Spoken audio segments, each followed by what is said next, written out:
bake bee. We're going to bake for the cake of Lilicot. Where are you? Ah! Tata. Natin yung icing sugar. Nasa kabila lang.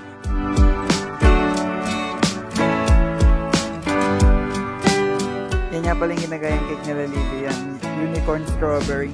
At ayan si Lily. Nag-aantay na lang ng mga ingredients na nire-ready ng mga tinik mo.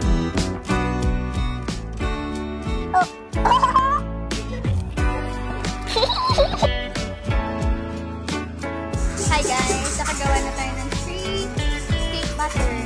Mag-oven na tayo.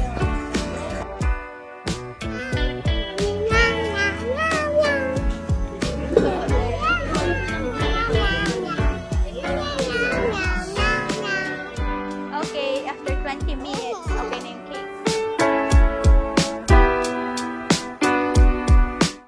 Wait lang ah. Ganda. What's next step? Bali, 3 minutes daw na i-release sa speed number. Tapos na namin gawin yung buttercream. Tinitimbang na ni Mami Isa. Kailangan lang is 20 grams. Ay, sobra. Binigay na rin sa amin yung pang-design sa cake mamaya. Sprinkles, yung pinaka-unicorn yung cone. Tapos dito daw magde-design ng Side on this side.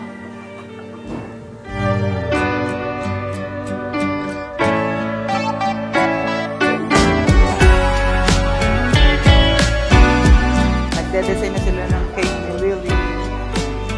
Nalagyan na ng icing ni Mami Isa. Sabi nga nila kahit pangit yung gawa mo, basta masaya ka. Naputol pa Louie. Nagmumukha namang cake.